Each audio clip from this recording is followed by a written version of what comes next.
Ok, bon, je crois que malheureusement, on va être obligé de passer à la session suivante parce qu'on a un peu plus de 5 minutes de retard. On essaiera de répondre à l'ensemble des questions peut-être dans le chat. Et puis, donc, on va passer à la session suivante qui va nous permettre de parler de simulation. Donc, qui est un très, très gros sujet, encore une fois, sur la plateforme SolidEdge. Mais il y a un point qu'on essaye de résumer au travers de cette phrase sur lequel on voulait absolument insister dans cette présentation sur les capacités en termes de simulation du portefeuille SolidEdge. C'est qu'aujourd'hui, on n'est plus dans une approche, ou en tout cas, on essaye de vous fournir des solutions qui vous permettent de sortir de cette approche où on conçoit et on vérifie ce qu'on a conçu. L'approche aujourd'hui, vous êtes capable de porter avec les solutions de simulation qu'on promet au travers du portefeuille SolidEdge, et c'est ce qu'on va essayer d'illustrer en partie dans la présentation suivante, c'est comment la simulation est au service du concepteur pour mieux concevoir. Comment on conçoit avec une ambition qui est la performance de ce que l'on a conçu. Donc on va parler d'optimisation topologique, d'optimisation paramétrique, on va parler également d'exploration de design. Bien évidemment, malheureusement, on ne pourra pas montrer tout ça, mais c'est toute la thématique de la session qui va suivre. Donc, dans le portefeuille SolidEdge, encore une fois, vous allez retrouver dans le volet, le chapitre simulation, beaucoup de capacités qu'on a essayé de vous résumer sur ce slide. Donc, des capacités de simulation mécanique, on va dire traditionnelles, bien évidemment, des capacités de simulation dynamique. Et ce qu'on va s'attacher à faire dans la présentation d'ailleurs qu'on va vous faire ce matin, c'est comment ces capacités sont extrêmement importantes et comment on peut les accoster de manière extrêmement simple avec SolidEdge pour aller valider la conception et optimiser la conception éventuellement de vos produits. On va parler également d'optimisation topologique et puis malheureusement, on ne pourra pas rentrer dans le détail des capacités que vous apportent deux autres produits qui sont donc au-delà de la partie simulation mécanique de SolidEdge Simulation, la partie simulation fluidique qui se décompose en deux offres, donc FlowEFD for SolidEdge, donc qui est un outil directement intégré dans SolidEdge qui va vous permettre de faire de la simulation de fluides, de l'écoulement des fluides, mais également de toutes les problématiques thermiques associées. Ça peut être par exemple pour optimiser un boîtier de refroidissement ou un boîtier dans lequel on va avoir une carte électronique qui va chauffer, donc récupérer le PCB, récupérer l'empreinte thermique de cette carte et aller faire toute la simulation autour. Mais ça peut être également, on en a parlé tout à l'heure dans le lancement de SolidEdge 2022, donc on a rajouté un produit portfolio qui s'appelle Flowmaster for SolidEdge, qui va vous assister dans tout ce qui est simulation de l'écoulement des fluides, encore une fois sous différents angles et pour différentes problématiques, et qui va permettre de traiter très efficacement en 1D de circuits et d'usines complètes. On a des clients, par exemple, qui gèrent la totalité du réseau de distribution de l'eau d'une ville avec cette solution-là. Donc là, le focus qu'on a choisi de faire, c'est la simulation dynamique couplée à la simulation mécanique. Donc aujourd'hui, je suis mécanicien, je suis concepteur, j'ai besoin d'avoir une solution qui va me permettre de dimensionner mes moteurs, mes actionneurs, évaluer la consommation énergétique de mon produit, tenir compte des frottements, faire des transmissions d'efforts au niveau de mécanismes, gérer éventuellement les contacts non permanents au niveau des systèmes, réduire les vibrations, donc évaluer tout un tas de dimensions qui ont trait au fonctionnement du produit. Donc on a un environnement qui est standard dans SolidEdge de simulation dynamique qui va nous permettre de faire tout ça, de s'assurer que notre assemblage fonctionne comme prévu, pas uniquement de le dimensionner, mais véritablement d'en simuler le fonctionnement avec la vraie physique de notre assemblage, et donc d'avoir pour l'ingénieur concepteur une capacité à mieux concevoir du premier coup le bon produit. En l'occurrence, donc dans l'exemple qu'on va voir, c'est comment on va pouvoir réutiliser également donc, les études de cinématique et de dynamique qu'on va réaliser avec la solution, retrouver les cas où on va avoir par exemple des contraintes et des efforts maximum sur des liaisons, sur des actionneurs, pour transférer ça automatiquement sur des études de simulation dans SolidEdge Simulation et avoir des résultats dans le contexte du fonctionnement réel de notre produit. Donc place à la démonstration. Eric, si tu veux bien maintenant nous montrer comment tout ça s'articule. Allons-y, c'est parti. Alors, on va continuer à travailler sur notre bulldozer. En fait, on a isolé, on a isolé en fait une partie on va travailler sur un sous-ensemble du parti du bulldozer, sur la partie arrière plus précisément, et on va aller étudier la griffe. La griffe, en fait, c'est le système d'accroche qui est donc à l'intérieur du bulldozer, donc qui permet en fait de, de, de planter la griffe dans le sol lors des différentes tâches qu'il y a sur le bulldozer, de différentes opérations. Et ici, en fait, on va étudier le comportement de cette griffe. Donc, on va avoir un vérin qui va actionner le positionnement de la griffe pour l'avoir en position haute et en position basse. Voilà, donc on reconnaît bien en fait la partie arrière du bulldozer. Donc là, en fait, dans l'état actuel des choses, qu'est-ce qu'on a fait côté Solid Edge? Bah, on a tout simplement fait l'assemblage, d'accord? Et l'idée, c'est de voir effectivement comment est-ce que se comporte cet assemblage, de voir effectivement les relations, les degrés de liberté, donc qui sont des simples relations classiques, hein, comme vous le faites tous les jours dans Solid Edge. Si on regarde un petit peu, on pourrait aller faire un petit tour à l'intérieur. Si je fais une section, donc ici, bah, on a tout simplement le vérin. Et donc l'idée aujourd'hui, très rapidement, dans ce que je vais vous montrer, c'est déterminer en fait la puissance du vérin, d'accord? Et puis de voir un petit peu le comportement au niveau des efforts, au niveau des biellettes, voir comment il va falloir les dimensionner. Donc ici, bah, je vais pouvoir déjà dans un premier temps lancer donc une étude. Dans cette étude-là, on va activer un certain nombre d'options. On ne va pas rentrer dans le détail de toutes les options, mais l'idée c'est de voir le comportement que je veux isoler au niveau des biellettes. Donc pour l'instant, si je regarde au niveau de mon étude, bah, j'ai une étude statique, la géométrie elle est sélectionnée. Bon, dans le cas de charge, je n'ai pas défini ni ni les contraintes, ni le maillage. Avant, en fait, pour récupérer justement le cas de chargement qui va être effectué sur les extrémités des biellettes, bah, je vais basculer sur la partie donc, motion, donc dans la partie cinématique de Solid Edge. Le fait de lancer l'environnement, je vais avoir un environnement dédié. Donc ici, donc on va parler plus du coup mécanique avec donc des liaisons. On va pouvoir déterminer tout un tas de liaisons. Mais avant de faire tout ça, j'ai tout simplement ici le besoin de créer un nouveau mécanisme. Et là, ce qui est quand même extrêmement pratique, c'est que le système, bah, il va analyser tout simplement ce qu'il y a au niveau de mon assemblage. Je vais valider. Et ici, vous allez avoir un convertisseur qui va tout simplement déjà analyser votre assemblage, déterminer quelles sont les pièces mobiles, quelles sont les pièces fixes. Et ici, le système, en fait, il va également venir créer toutes les liaisons mécaniques. C'est-à-dire que le traducteur transforme des relations d'assemblage, comme des aliments d'axe, en des liaisons mécaniques qui sont directement après opérationnelles. Donc ici, j'ai toute la partie des pièces mobiles. Le système a détecté également la partie qui était fixe, d'accord? Et ce qui fait que d'ores et déjà, si par exemple j'appuie sur le bouton simuler, je vais déjà avoir en fait un certain nombre d'événements. Et en l'occurrence, bah, de par la gravité, mais le maintien des relations, bah, voilà ce qui va se passer. Alors, on va aller faire quelques petits réglages. On va aller supprimer cette animation. On va aller dans nos options. Ici, dans les options, donc, on voit que la gravité donc, a été donc, déterminée. On va pouvoir également ici déterminer un certain nombre d'options sur le solver, sur l'affichage des symboles, tout un tas de possibilités. Et ici, ce que je vais faire, c'est tout simplement venir indiquer en fait un déplacement imposé au niveau du vérin pour déterminer la course du vérin. Donc ici, bah, vous pouvez retrouver l'ensemble des composants. Moi, je vais retrouver ici mon vérin. Hop.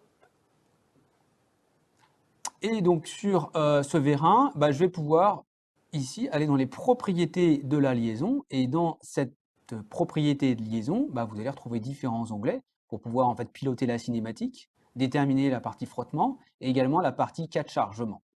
Donc ici, dans un premier temps, ce que je veux, c'est mettre un déplacement.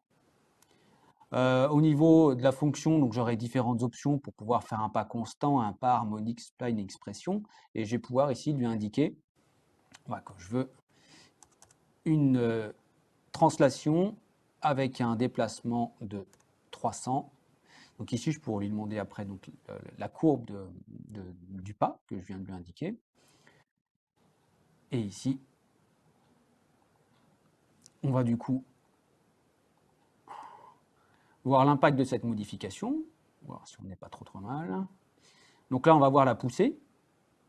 Donc à partir du moment où j'ai cette simulation, je vais pouvoir tout de suite en récupérer donc, des informations. Hein. Donc du coup, je pourrais à tout moment ici revenir sur la partie simulation. Et ici, je vais pouvoir, donc, par exemple, sur notre assemblage, alors que je retrouve, donc ça c'est mes biellettes. Ok, je vais pouvoir ici lui demander de venir récupérer des informations au niveau du tracé. Donc ici, au niveau des courbes, on pourrait avoir par exemple tout un tas d'informations, par exemple l'énergie cinétique totale. Et ici, donc au niveau de la courbe, vous pourriez également voir à un temps donné, à un moment précis de la simulation sur la partie dynamique, les pics au niveau des forces, des puissances, des accélérations, etc. Maintenant, ce que l'on va faire, c'est également venir, pour pouvoir étudier le comportement de cette biellette, de venir récupérer, donc à un moment précis, hein, donc on pourrait à un moment où les biellettes sont le plus sollicitées, choisir une position au niveau de notre cinématique. Et ici, tout simplement, alors je vais localiser la biellette en question, donc ça va être la 293 qui est ici, et donc le système va me montrer tout simplement ici l'axial 22 et 23. Si je fais un double clic dessus, il va venir me positionner dessus. Et ici, je vais tout simplement venir, alors pour avoir les propriétés, il va falloir juste que je réinitialise le calcul, et je vais lui demander dans les propriétés, parce que le résultat sera différent, de venir récupérer ici le cas de chargement. Donc sur la face que je vais sélectionner, sur ce cylindre, très bien. Et donc la même chose sur la 23. La 23, elle est ici, propriété. Donc j'ai juste besoin de sélectionner en fait ces deux faces sur lesquelles les actions extérieures vont être récupérées. Donc même topo de ce côté-là. Pas mal. Ok. Du coup, je vais relancer le calcul. Parfait. Alors on peut... Je vais laisser finir de calculer. Il est un petit peu trop vite. On pourrait également récupérer les symboles graphiques pour pouvoir voir l'évolution en fait, des contraintes au niveau des forces et des couples qui sont exercés. Et ici, ce que je vais tout simplement, c'est choisir, par exemple, sur un pas de temps qui est ici, hein, bon, je vais aller un peu plus vite parce que beaucoup de choses encore à vous montrer. Ici, en fait, à la fin de cette simulation dynamique, j'ai également une simulation plutôt RDM, donc dans laquelle j'ai défini une étude. Et dans cette étude, je vais pouvoir retrouver la pièce en question et à un moment précis du pas de temps, je vais pouvoir lui demander d'ajouter le cas de chargement sur cette pièce. Donc le système va venir récupérer les informations. Donc on va avoir des vecteurs qui vont apparaître, un vecteur qui va correspondre à la gravité, et puis ici donc des vecteurs de couple et de force. Et à partir du moment que j'ai récupéré ces actions, je vais quitter l'environnement cinématique pour retrouver les outils au niveau de la simulation mécanique. Ici, on va revenir sur l'affichage de notre étude. Alors, on avait tout à l'heure, on n'avait aucune charge, mais ici, je vais retrouver donc du coup les différentes forces qui ont été récupérées de la partie motion. On va pouvoir ensuite donc définir les contraintes. Ici, on va lui dire, on va le laisser libre en rotation, et je vais juste avant de lancer l'étude, affiner un petit peu le maillage. Voilà, donc là j'ai isolé, hein, pour que ça aille plus vite, j'ai vraiment isolé la pièce. J'aurais pu prendre un contexte avec plusieurs pièces, un sous-ensemble. Alors je vais enlever ici la partie perspective. Je vais ici mettre sur l'affichage réel. Et donc du coup ici, on va pouvoir retrouver les contraintes exercées sur la pièce. Donc on va voir qu'effectivement au niveau dimensionnement elle est surdimensionnée, mais là on est sur un chargement à vide, hein, donc il faudrait qu'effectivement on sait que ce genre d'engins sont assez maltraités et donc très rapidement, ici, donc, on a pu coupler la partie mécanique RDM et la partie motion, tout en restant en fait dans un environnement Solid Edge. Et du coup, bah, si je retourne dans la partie motion cinématique pour pouvoir modifier ma cinématique, bah, je pourrais récupérer un nouveau cas de chargement pour pouvoir optimiser le dimensionnement de cette galette. Voilà qui conclut cette première partie de démonstration. Ah bah là, tiens, je retrouve une version simplifiée, très simplifiée d'ailleurs du Carter. Ensuite, qu'est-ce que j'avais prévu de vous montrer? Oui, on va partir sur un autre modèle. Sur cet assemblage-là, je vais vous montrer en fait d'autres aspects de la partie simulation. Ici, en fait, on est sur un palan hydraulique pour moteur. Et en fait, sur cet assemblage-là, je vais étudier en fait le comportement de la structure. Alors là, on est sur une structure qui est faite dans un environnement bâti. Donc, dans les outils de simulation, vous allez pouvoir tout simplement simuler également tous ces éléments de bâti hein, qui sont assez particuliers. Donc, quand vous lancez en fait une étude, vous allez pouvoir retrouver les éléments de type profilé. Et ici, vous allez avoir, d'ailleurs, ça fait partie des nouveautés de la version 2022 sur la partie simulation. J'ai perdu ma souris. Non, elle est revenue. C'est la possibilité, comme en fait on sait demander dans la simulation sur des assemblages de créer des connecteurs automatiques, là on va être capable de créer les liaisons rigides en automatique. Donc ce qui va être extrêmement pratique, tout simplement parce que je vais ici, alors je vais peut-être me mettre dans un mode d'affichage pour isoler voilà, les composants que je vais étudier, je vais les sélectionner.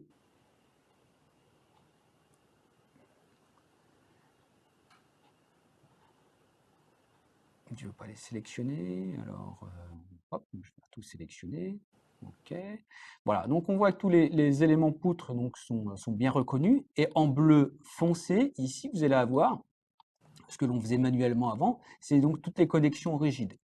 Alors, le système, en fait, les crée. Alors, typiquement, ici, de par la distance, il a décidé de raccorder ces éléments en rigide. À tout moment, en fait, vous pouvez également agir. Hein. Ici, j'ai la liste de toutes les liaisons rigides. Et je pourrais ici lui dire manuellement, hop, on va venir créer une liaison. On va se mettre en vue de gauche pour le faire assez proprement. Voilà, donc là je viens de créer en fait une liaison rigide entre ces deux éléments. On va faire la même chose de l'autre côté. Ici, manuel. On va se mettre sur la vue de droite pour essayer de cadrer un peu, faire les choses rapidement mais proprement.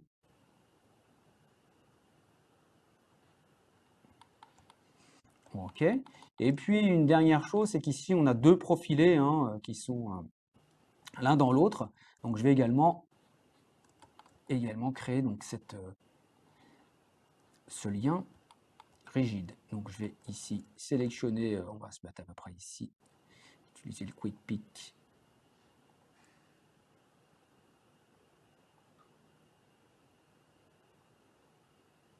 Pour sélectionner le premier élément et ici le deuxième. Voilà, on a créé donc notre élément rigide. On est pas mal. Qu'est-ce qu'il me reste à faire? À définir le chargement. Donc ici, on va s'appuyer donc sur un nœud. On va ici lui demander un chargement, on va lui mettre 20 000 newtons. Choisir la direction. Et ici, il ne nous reste plus qu'à...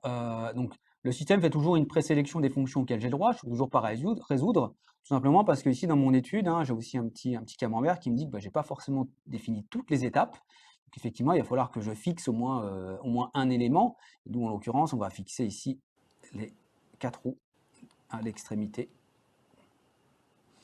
Comme ceci, on est pas mal. On va aller au niveau du maillage.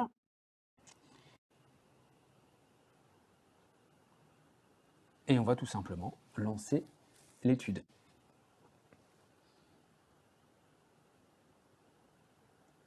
Donc on va venir récupérer ici donc des résultats, donc on va aller sur les contraintes de von Mises, et ici donc on va tout de suite pouvoir donc visualiser en fait les contraintes, des contraintes exercées sur la géométrie.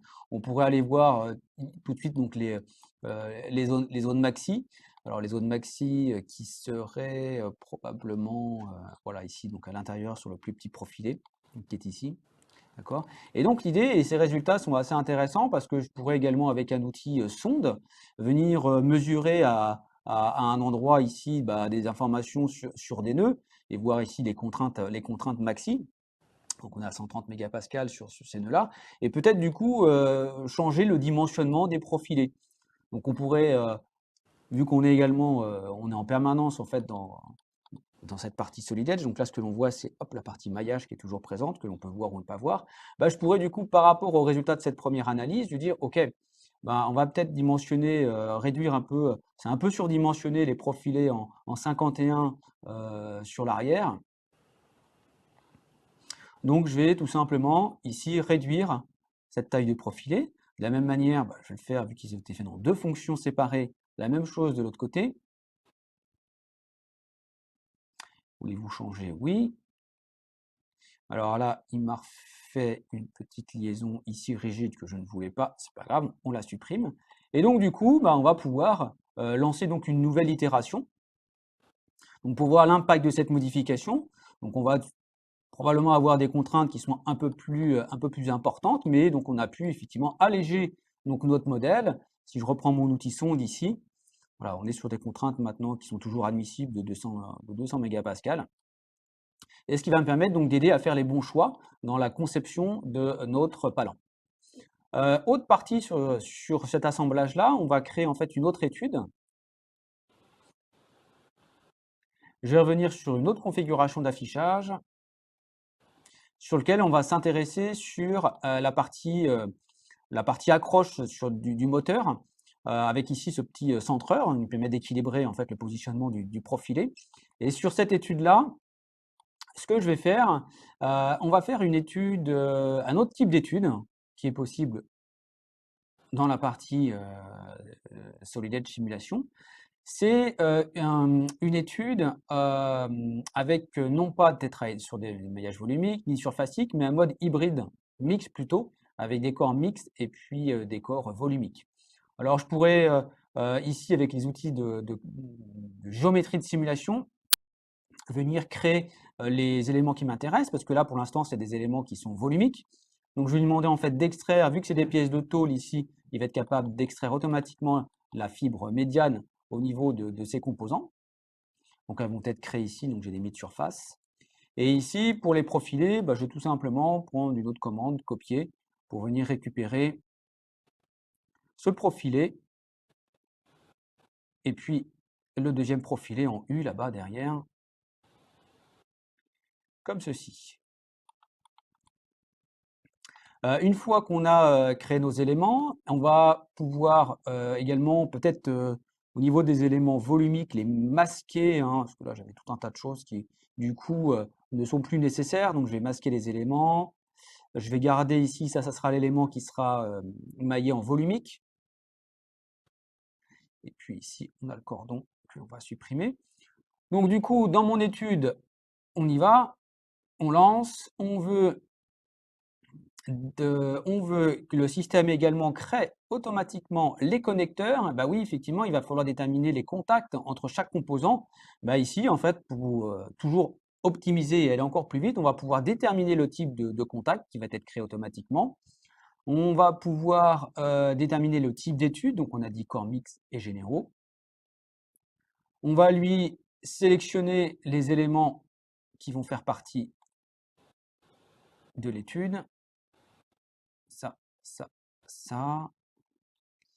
Et lui, c'est juste les roues. On ne prenne pas la totalité de l'assemblage. On est pas mal. Donc en fait, ici, je vais retrouver quoi? Donc je vais retrouver l'ensemble de mes composants. Ici, en fait, pour les copies, si je développe, le système donc, a été choisi une matière par défaut que je pourrais changer, mais j'ai également ici une épaisseur. Donc ça, cette épaisseur, je peux la modifier, parce que 1 mm, c'est peut-être un peu faible, donc on va peut-être commencer avec une épaisseur à 2 mm. D'accord? Alors, le fait d'avoir rentré ces valeurs dans le système, donc ça devient des variables. Donc, ça veut dire que je pourrais également lier ces variables au lieu d'aller les modifier, parce que peut-être par itération par la suite, je vais changer ces épaisseurs. Donc ici, ces variables, je peux tout simplement mettre une formule, renommer, et je veux que la première, en fait, pilote la deuxième. Donc ici, maintenant, du coup, si je change cette épaisseur-là, ça pilotera la deuxième. Et là, j'ai les épaisseurs au niveau de la tôlerie qui ont été extraites. Donc ici, au niveau des pièces d'extrémité, j'ai automatiquement SolidEdge a extrait parce que c'est des pièces qui ont été faites donc, dans un environnement tôlerie. Donc une fois qu'on a fait ça, donc on a ici donc les connecteurs qui ont été créés. Donc il y a ça de moins à faire, hein. Ici, si je zoome, j'ai les différents connecteurs qui ont été créés. Maintenant, j'ai plus qu'à définir mon chargement. Donc, on va remettre les 2 tonnes, hein. On va aller sélectionner les arêtes plutôt et on va mettre un chargement sur ces arêtes-là en indiquant 20 000, la direction. OK, on est pas mal. On va masquer les connecteurs parce qu'on n'a pas terminé. Il va falloir également fixer. On va fixer avec l'appui ici hein, sur une fonction sur le petit méplat au niveau des petites roulettes. On est pas mal. Ensuite, donc les connecteurs, ils sont faits donc sur les pièces volumiques. Quand on est sur des éléments surfaciques, il va falloir les créer manuellement. Donc ici, je vais avoir donc des connecteurs au niveau des arêtes. Donc j'ai juste besoin ici de sélectionner, je vais faire une boîte englobante, ce sera plus rapide.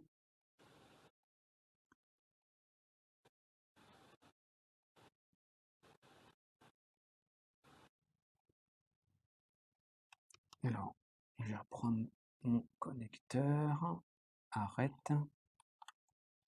Ah oui, j'ai fait encore de la perspective, me m'induit en erreur. Voilà, ça va être mieux comme ça. Donc je sélectionne les arêtes, j'indique la zone de recherche, donc je vais dire 5 mm, d'accord? Et puis je vais indiquer la cible et la source. Et donc je vais créer du coup ce connecteur, pareil de l'autre côté, et on sera pas mal.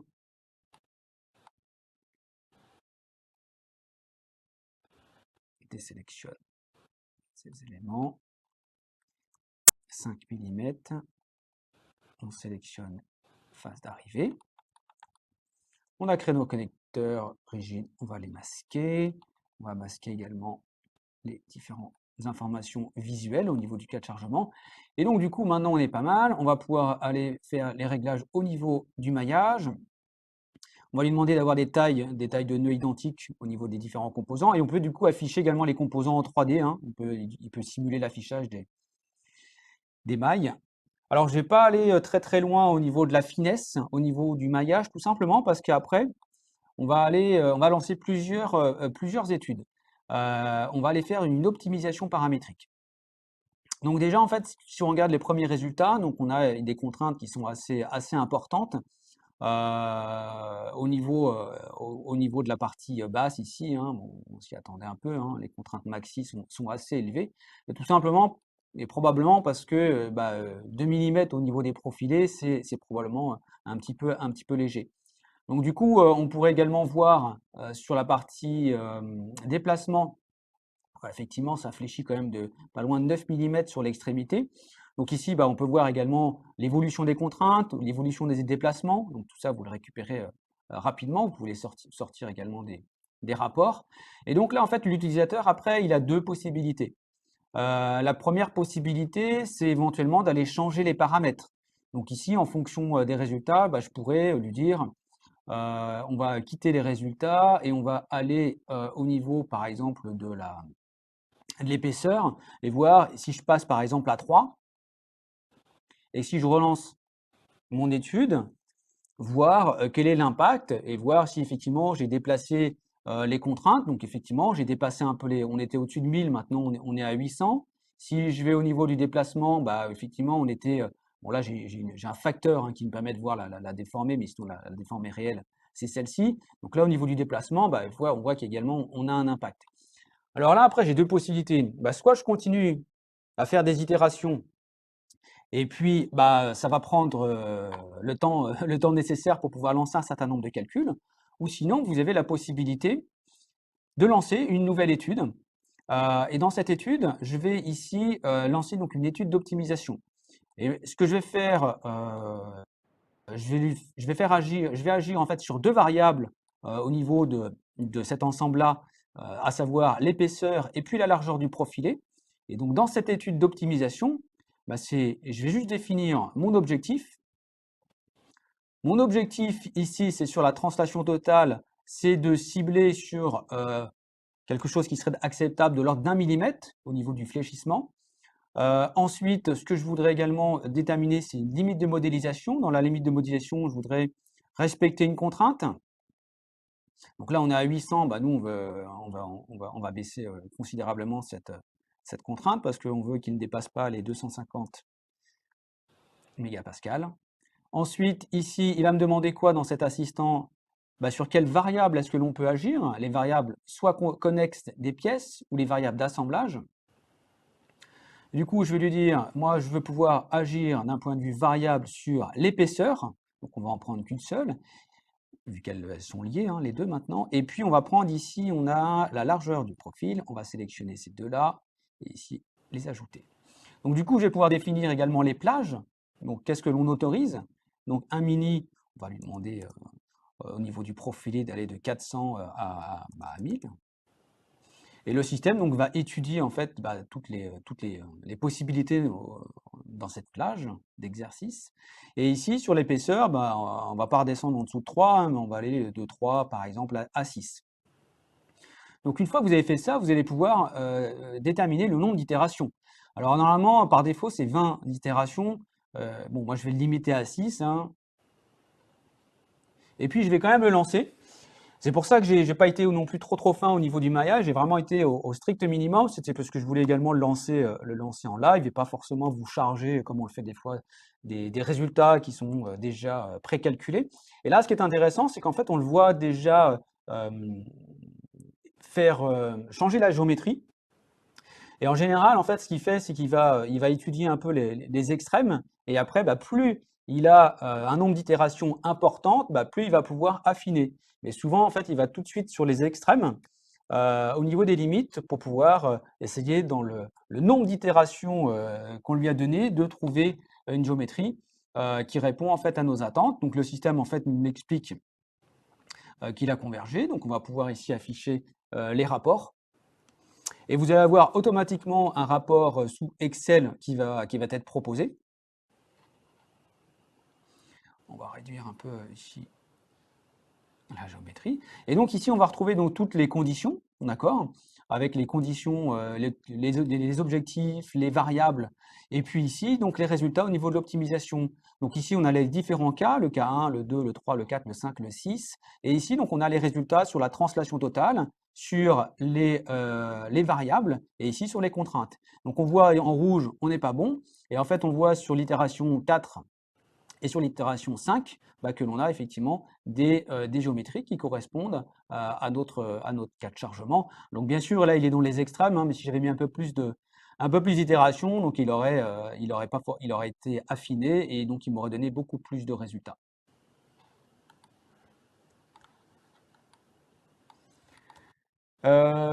Ok, j'avais encore la partie, je voulais vous montrer la partie, je ne sais pas si j'ai le temps, on va être un peu court, c'est pas grave. On montrera plus tard la partie simulation et la partie generative design qu'on verra peut-être ce soir dans la dernière session trucs et astuces si on a le temps. Encore une Je te redonne fois, la main. malheureusement, tellement de choses On avait à prévu vous large. montrer et on aurait pu faire un agenda qui dure sur plusieurs jours, mais vous avez tout le loisir de reprendre contact avec nous, avec vos revendeurs ultérieurement pour avoir plus de détails sur les différents sujets qui vous intéressent. Je vais juste conclure moi avec un slide récapitulatif du focus qu'on a voulu mettre, parce qu'encore une fois, la simulation ne se résume pas à ce qu'on vous a présenté, à celui d'être simulation en l'occurrence. Donc certaines des fonctionnalités, vous allez les avoir directement dans le bundle Premium, donc notamment la partie simulation dynamique. Et puis on vous rappelle que vous avez 2 packages complémentaires qui vous permettent d'accéder à l'ensemble des fonctionnalités, une partie des fonctionnalités qu'on a présentées ce matin. Mais on voulait vraiment réinsister sur ce lien extrêmement fort qu'il va y avoir entre la simulation dynamique et la simulation mécanique, y compris pour aller faire de l'optimisation paramétrique, comme on a aussi pu le voir. Un autre rappel, parce qu'on s'est rendu compte que c'était quelque chose qu'il fallait également réinsister, c'est que la simulation, c'est un très très vaste sujet chez Siemens qui est extrêmement maîtrisé, absolument dans tous les domaines, hein. On parle de simulation mécanique ici avec SolidEdge, mais on pourrait parler de simulation fluidique avec FluoFD, avec un autre produit qui s'appelle Star CCM. On pourrait parler d'acoustique, on pourrait parler de vibratoire, on pourrait parler de test, on pourrait parler de tout un tas de sujets. Et ce slide-là, c'est juste vous rappeler que SolidEdge, c'est juste une des briques du portfolio Xcelerator de Siemens.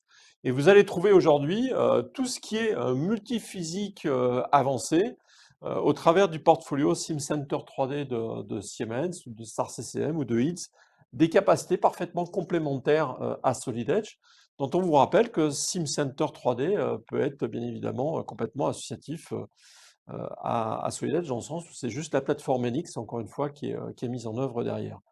Un petit résumé que je ne vais pas commenter plus ici des fonctionnalités qu'on a vues ou pas vues, parce que malheureusement, on a dû couper un peu la présentation. Donc notamment, comme le pointait à l'instant Eric, la partie optimisation topologique, qui est une capacité phare de SolidEdge 2022. Pourquoi? Parce qu'on a remplacé, on a un nouveau solver maintenant qui est en œuvre dans SolidEdge, qui est beaucoup plus avancé que l'ancien et qui va vous permettre donc de faire de l'optimisation topologique dont vous allez pouvoir vous inspirer, pas forcément pour faire des pièces que vous allez imprimer en 3D comme on l'a souvent dans l'imaginaire, mais ça peut être simplement optimiser une géométrie, savoir où est-ce qu'il faut mettre de la matière et la concevoir et la fabriquer de manière absolument traditionnelle, puisqu'on rappelle que on a bien évidemment aussi ces capacités-là dans SolidEdge. également par la suite. Et la simuler, exactement, et la simuler dans SolidEdge. Bah écoutez, alors on n'a pas eu de questions, je crois, sur cette thématique-là, et puis on est arrivé à midi. Merci encore, Eric, pour les belles démonstrations que tu nous as réalisées. Donc, on vous